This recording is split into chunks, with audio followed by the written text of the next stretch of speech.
I'd like to welcome our guest today, Zsuzsa Csisztu.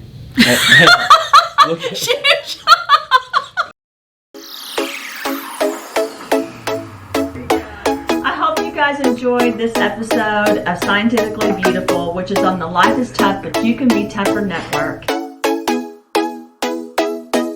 She's led the country of Hungary in numerous ways, not just in professional sports, but also as a journalist, also as a spokesperson for other women and other athletes. So we're going to talk about how, even though to the world she's this beautiful, amazing woman, it has been tough to go through the things that she's gone through.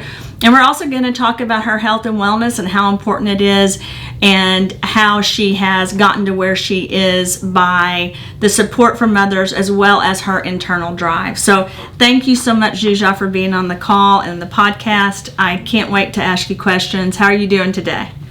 Karam, it's really an honor to join you on this podcast. And actually, it's been so nice that you have all the things that you have been telling.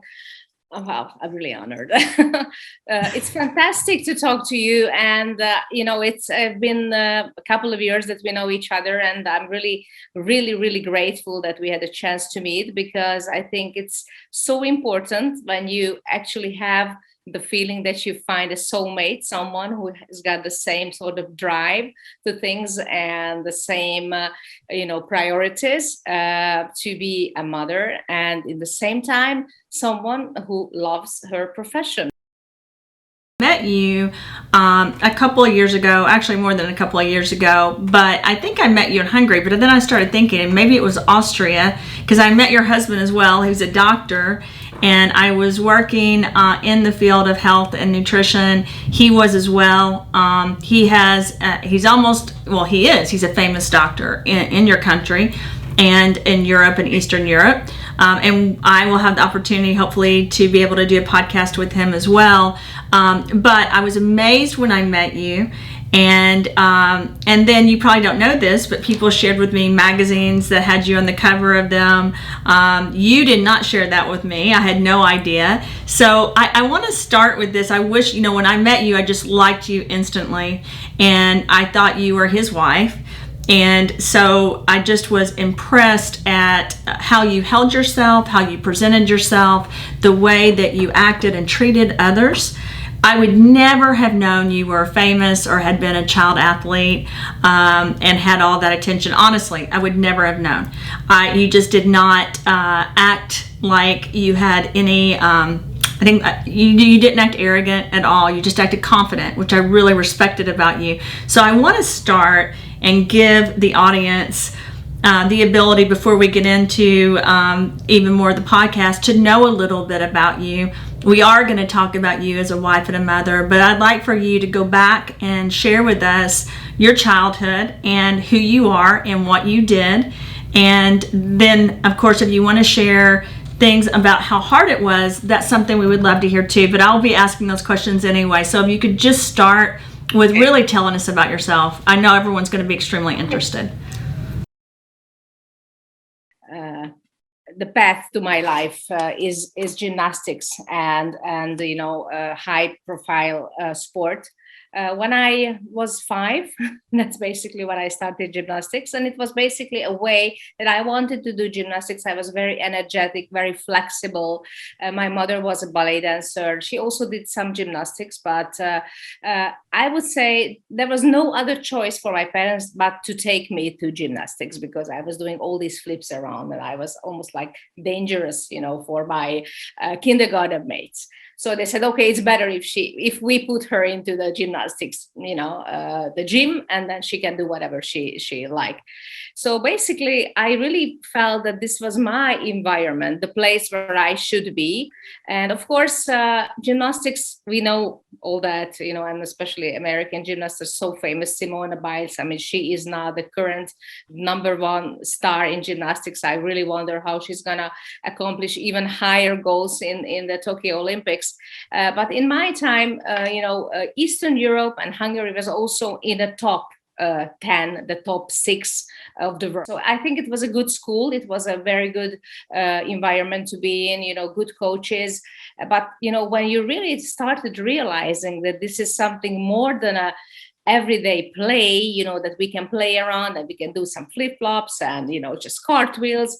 It was about the age of 14, 15, when the junior membership of the national team become reality. And then by this time we were, I would say, practicing 2 times 3 to 4 hours a day, almost 7-8 hours per day, 6 days a week. Wow. How old were you? How old were you, Zsuzsa? I was 14, 15, something like that. So I just finishing elementary school, starting high school, basically.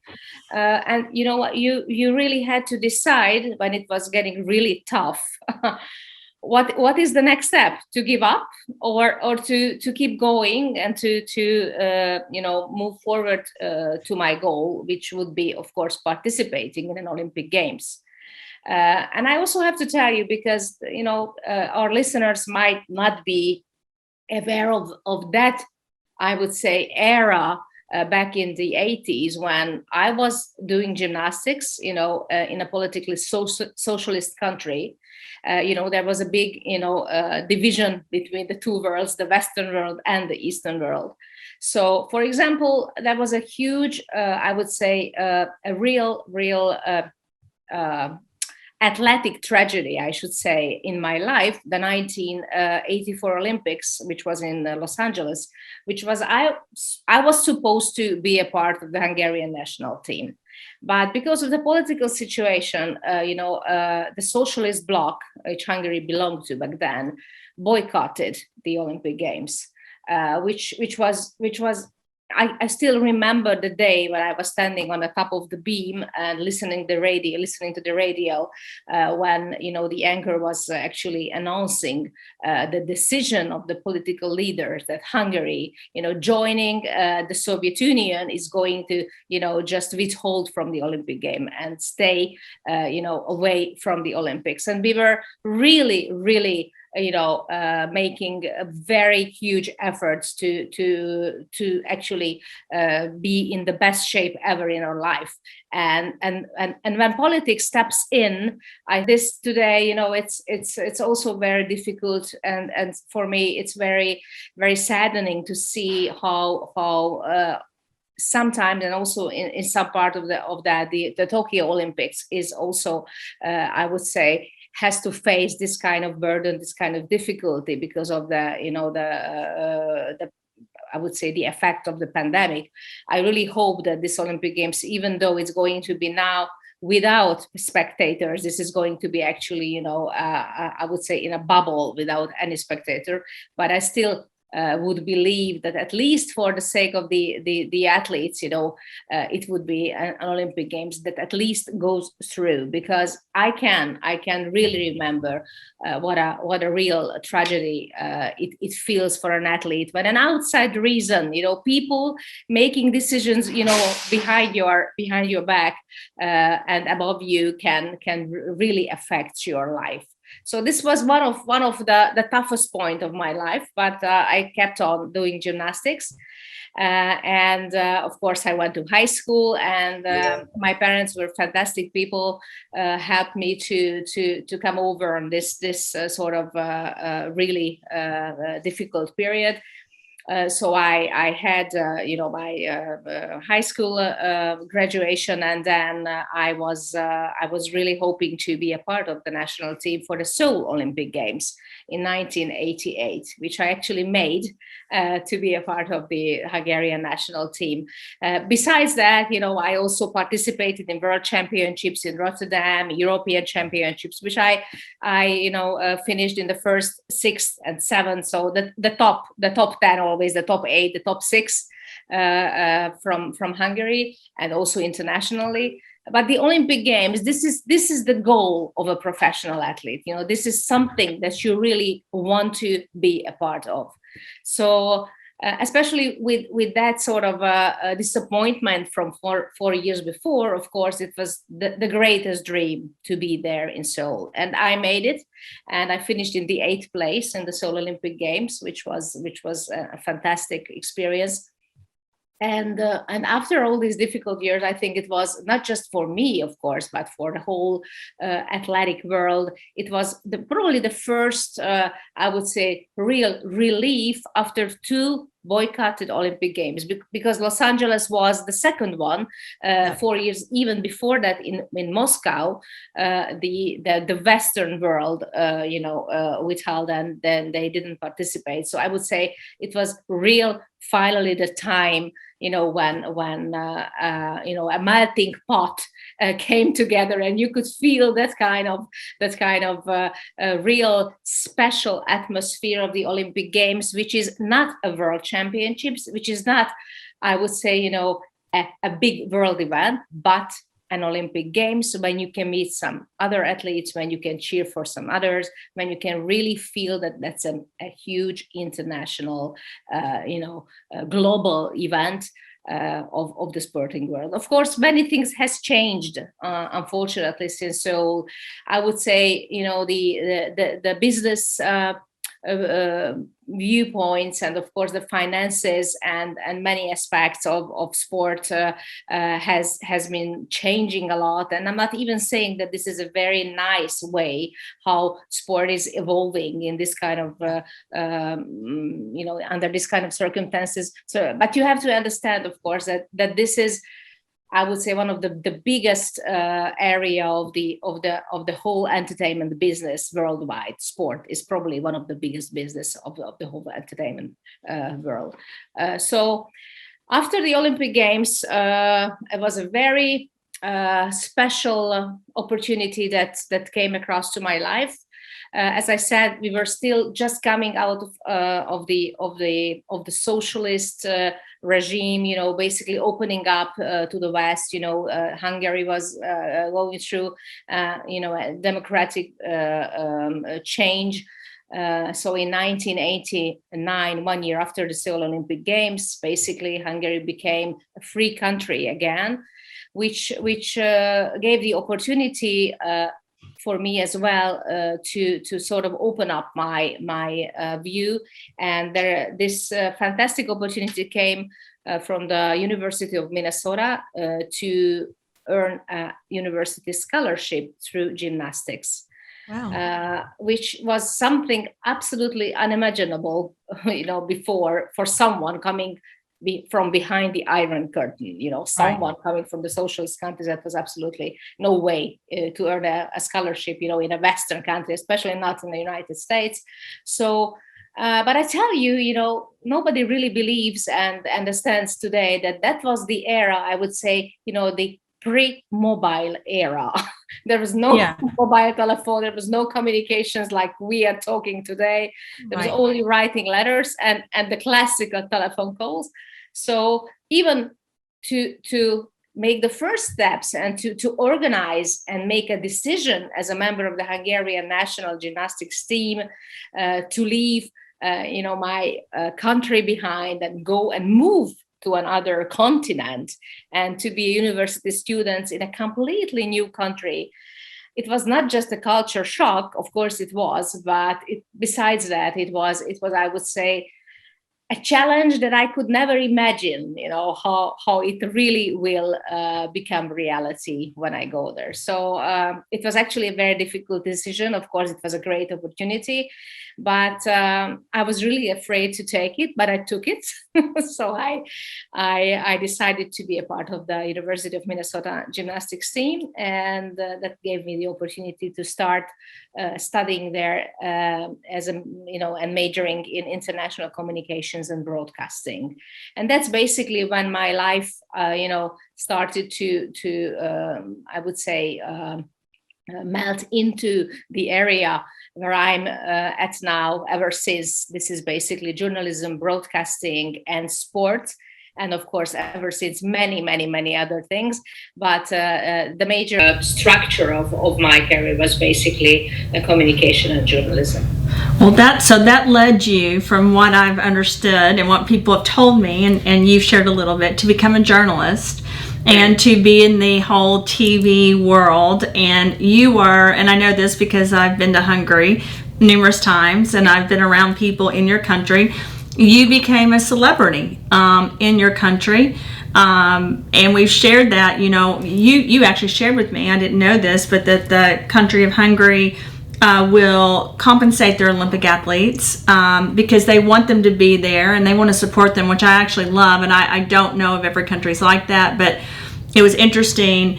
You had that support, but yet you were driven to do all these other things. So I'd love to hear how you took your hard work and success as an Olympic athlete and moved it into another world. Because, I think in life, when life is tough and life is hard, one of the things that people that are tougher than the bad things, they take a step forward and they recreate themselves, or they don't feel sad, or maybe they do feel sad for a while. I know that when I've made changes in my life, it's sad to leave things, but if you can look forward to a brighter future, that's a very positive, good trait. And that's something I've noticed in you, Zsuzsa. You are always looking for the ability to make another positive impact. So I'd love to hear how you transitioned, and you shared with us that you went to another continent. I can't even imagine how hard that was. I did not speak the language,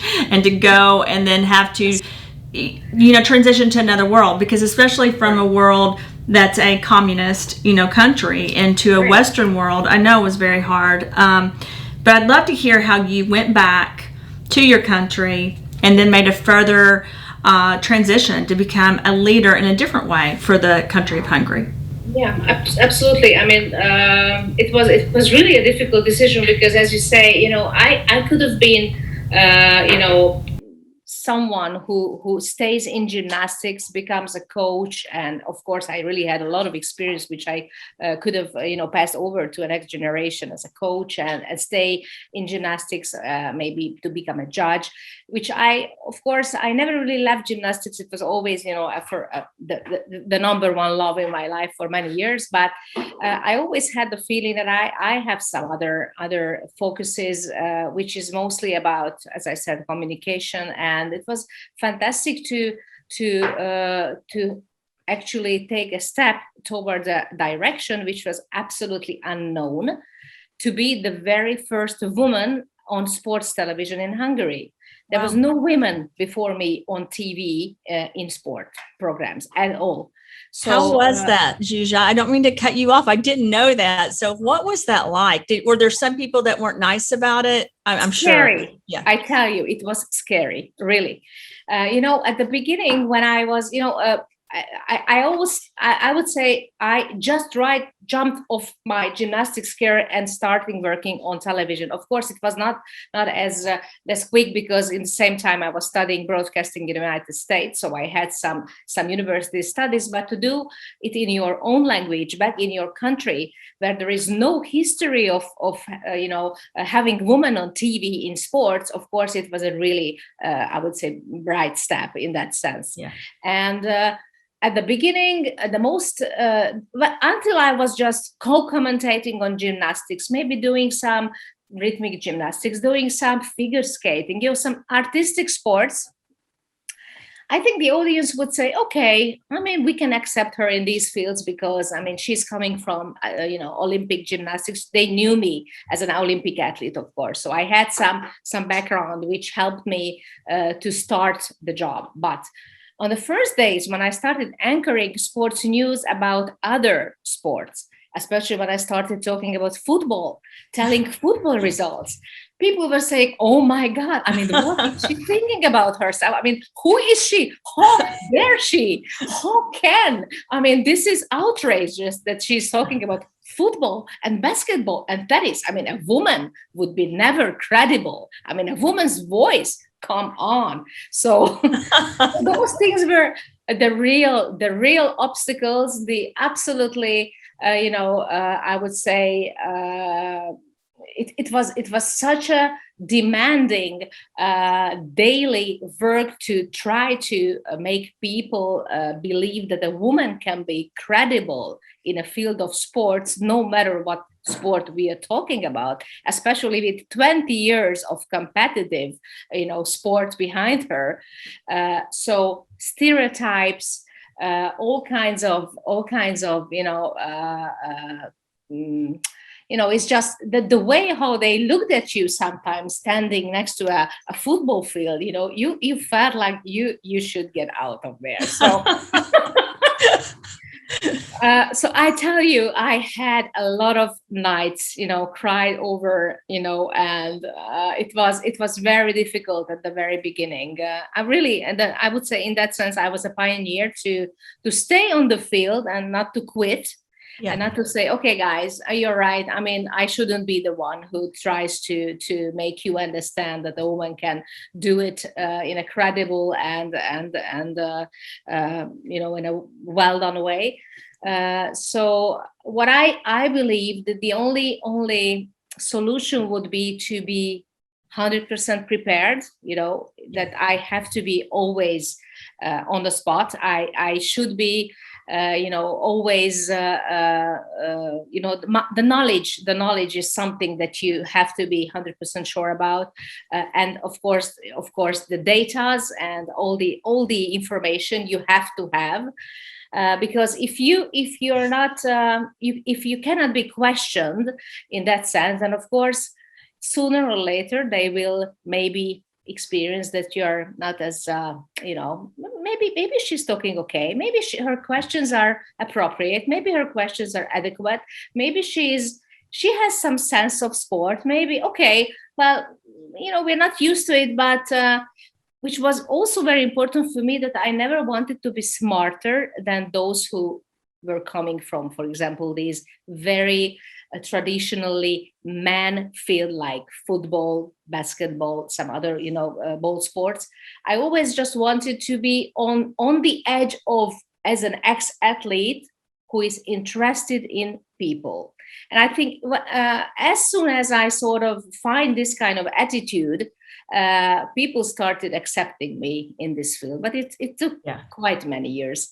And as I said, I started working on the Hungarian national TV's sports department in 1992 on the Barcelona Olympic Games. Actually, this was my first job, which was quite big to do as a co-commentator in gymnastics.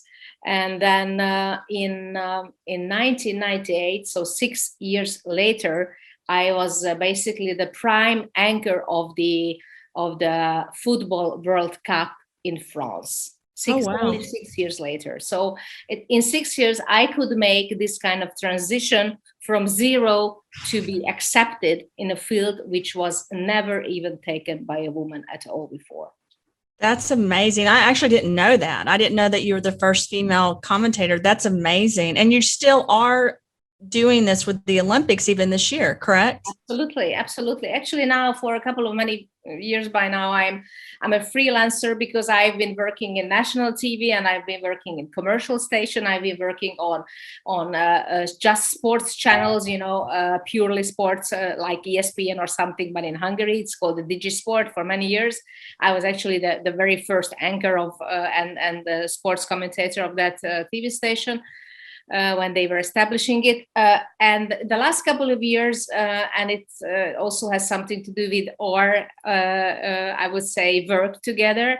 There's so many things that I'm interested in. And as a matter, I'm also focusing on many other things. So I decided to become a freelancer. So I can sort of, prioritize between things which are really important for me. So I actually made my own YouTube sports channel, which called Csisztu channel after my last name, and I'm making from week to week my almost 1 hour long sports program. It's called Csisztu Sportscast, which is basically a YouTube video, feature stories about the most famous Hungarian athletes, coaches, I would say Olympic athletes, and also some foreigners and foreign athletes as well. So basically, this is something that is really close to my heart, because this is, I would say, my number one field, television or the video world. But besides it, of course, I'm doing a podcast, which is sort of like radio in a new format. And I'm also writing. I'm leading one of. I'm the leader of a sports department of a a weekly magazine, which is also a new project. And besides all that, I'm participating and doing a lot of pro bono work for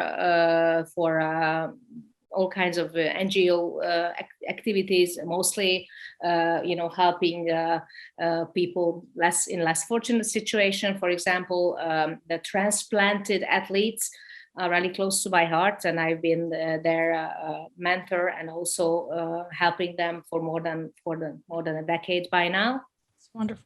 And besides that, we didn't talk about that when I finished my university studies in the States. Later on, I decided to extend my studies, and I finished University of Law, and I specialized myself in sports law, because I always wanted to sort of get as close to sports from many different aspects as possible. And I also felt that this is something that would be very useful for me. So I specialize. I have a master's degree in sports law as well, even though my first field, as I said, still journalism. And through that, you had you're married.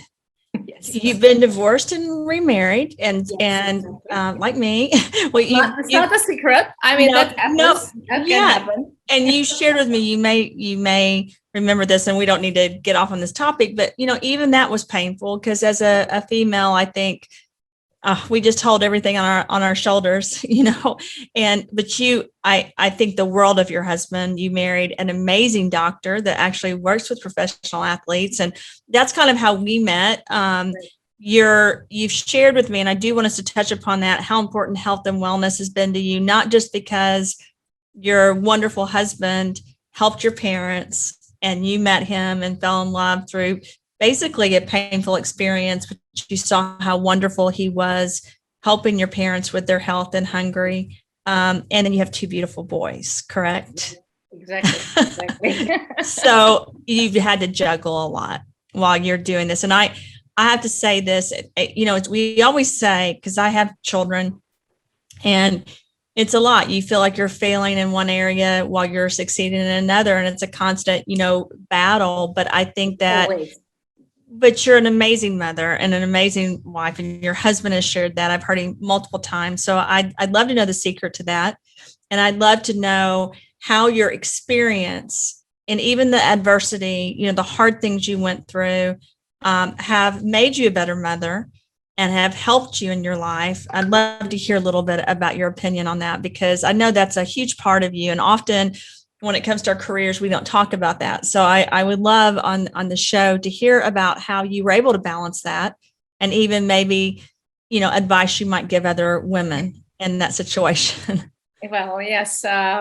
Thank you, Christina. I mean, it's easy for me because I have role models like you are. So really, it is something that it's honestly, it really helps if you can see other women who are dedicated mothers, but in the same time, as I said, people who love their profession. And I don't think, the two things should be, a matter of choice, either this or that. I mean, what I'm always trying to say, and you're a fantastic example of that too, that it's difficult. Of course, it is a lot of, energy, a lot of dedication, very much of organization. You have to be sort of an artist in that sense, how you can organize your time and really manage your time. I mean, we always call this time management, how important it is. Before I became a mother, and I suppose you also had the same experience, and never really we've been told that this is going to be one of the most difficult things, time management. How you can do that, it's well, but I think it is possible. So what I'm saying is that, of course, it's difficult. Sometimes, I'm losing on mostly on my sleeping time. Yeah.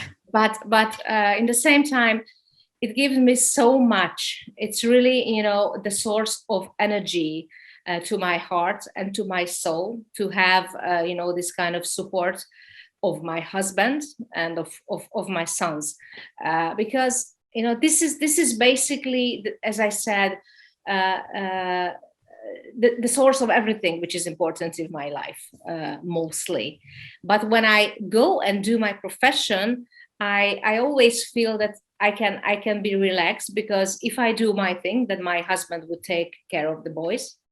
Yeah. And if he is concentrating on his work, which I'm absolutely supporting him in, of course, I will be someone who is, doing the background work. Yeah. So I think this is always, going like this and that. And sometimes there are certain projects which we involved together in, and I'm very happy for that. And actually working with professional athletes for him as a doctor and a nutritionist, it was basically my idea. And I was really keen on, to start convincing him to let's try to look over and to take care of the athletes, because I had from my past some really, really bad experience, how much we did not know about good nutrition, and, the sins basically we committed to our bodies because we did it badly. We didn't drink enough, we didn't eat well,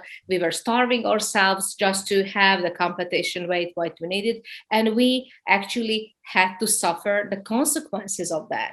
And I told him that if I could help in anything to this generation and these professional athletes of these years, that it would be definitely something to help them to find the best way how they can prepare their body for these kind of huge physical and mental challenges, of course, in the same time.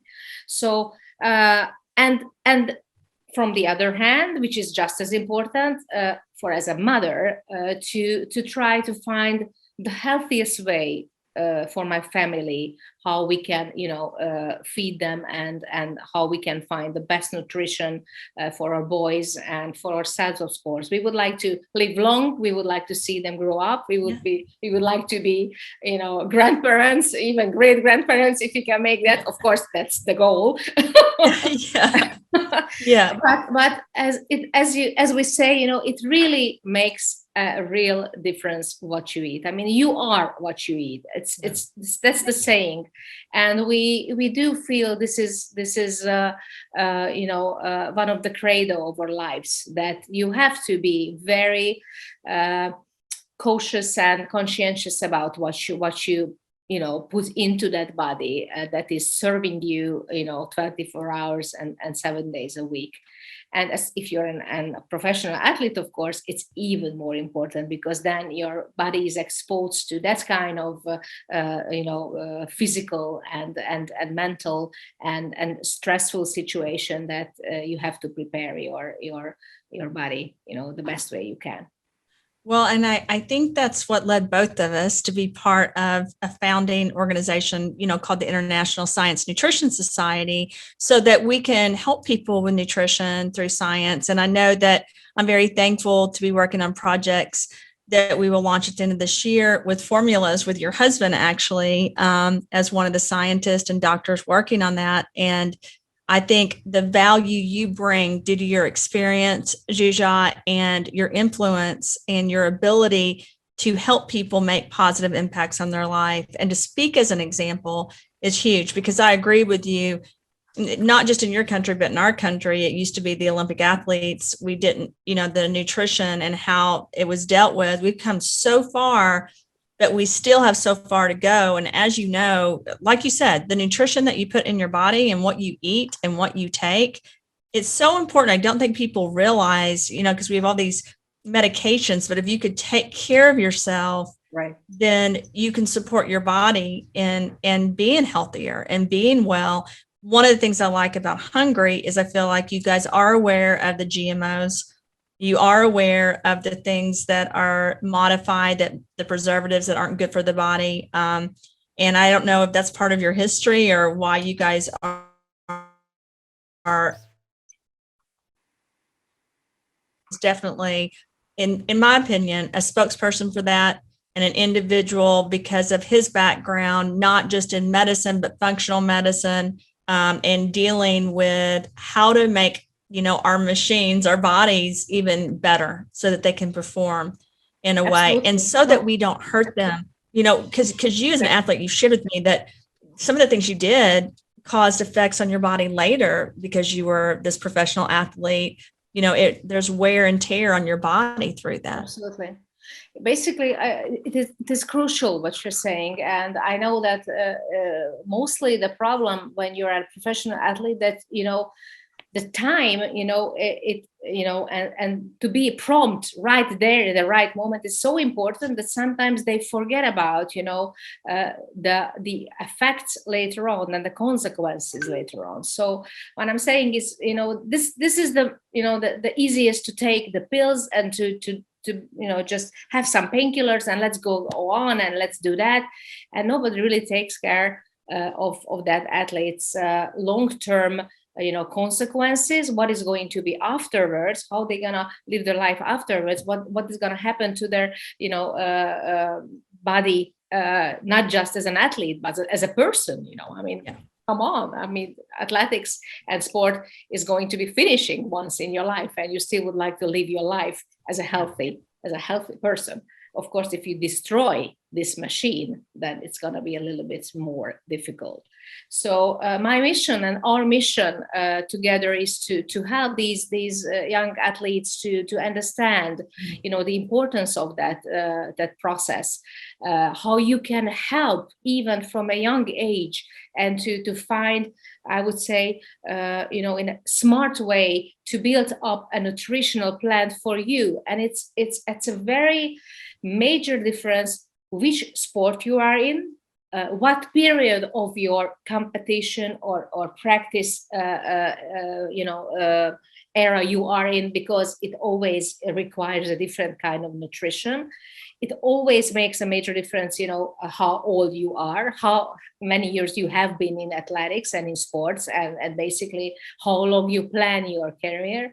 So those are the major bullet points, I think, which a young athlete has to understand in order to help prepare their body for these kind of challenges, what the real Olympic and athletic sport means.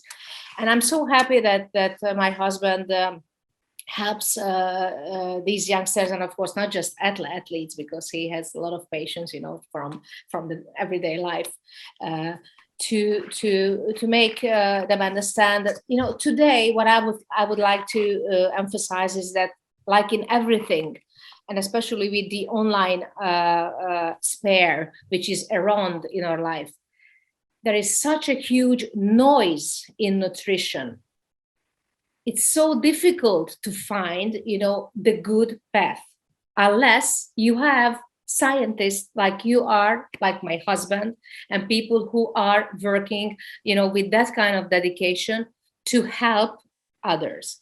So our major goal is, and our mission is to do it from this kind of attitude that we would like to help.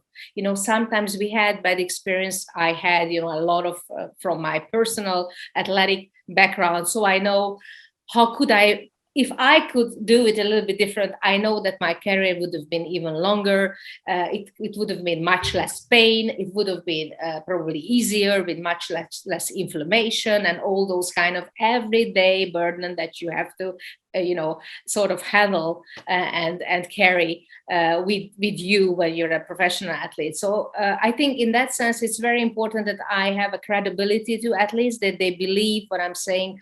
I'm saying it because I would like to help.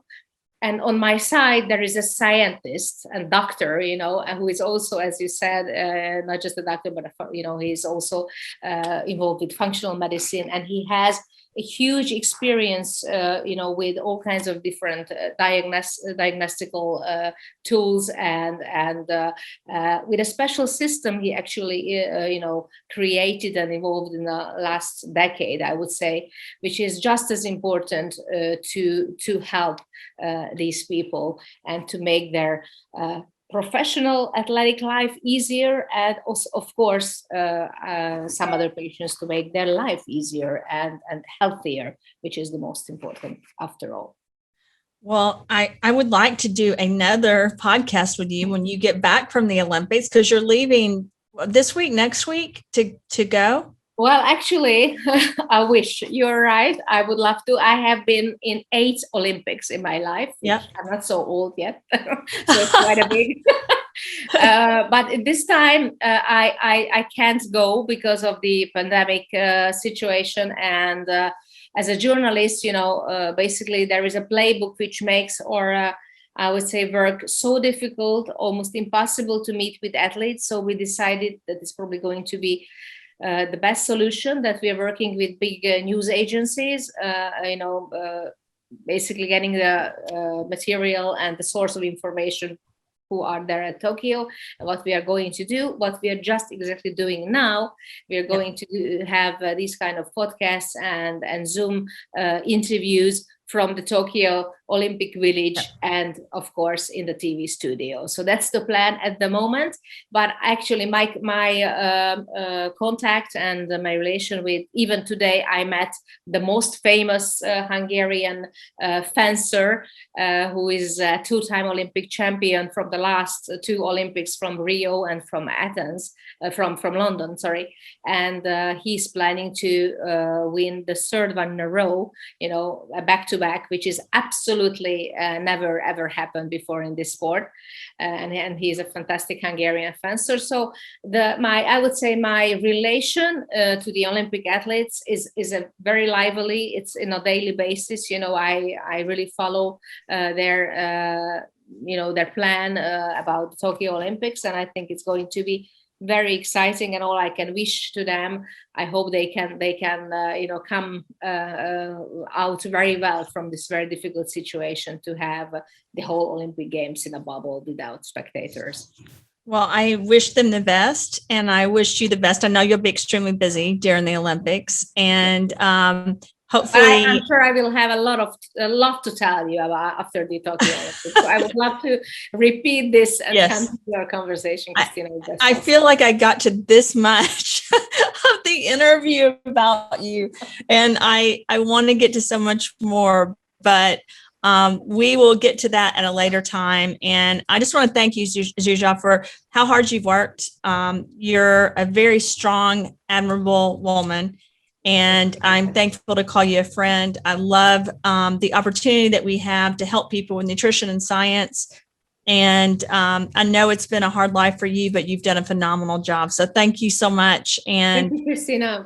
To hear it from you, I mean, it's a real honor, really. Well, thank you. I always miss you. I can't wait till I get to see you soon. And I'm glad that the world's opening up a little bit so we can get back together soon. I really enjoyed talking to Zsuzsa. Science is beautiful, and we in this podcast, Scientifically Beautiful, get to follow people and talk to people that really have made a difference on the science side as well as the just world side. And as you can see with Zsuzsa, she has used science to be a better athlete, to be a better mother, to be a better wife, and to be a better journalist, because it's so important to her as far as health and nutrition. And as she shared with you, she's also made it a mission to help other athletes so that they can have better bodies and have a better life. Thanks so much. I hope everyone has a great evening.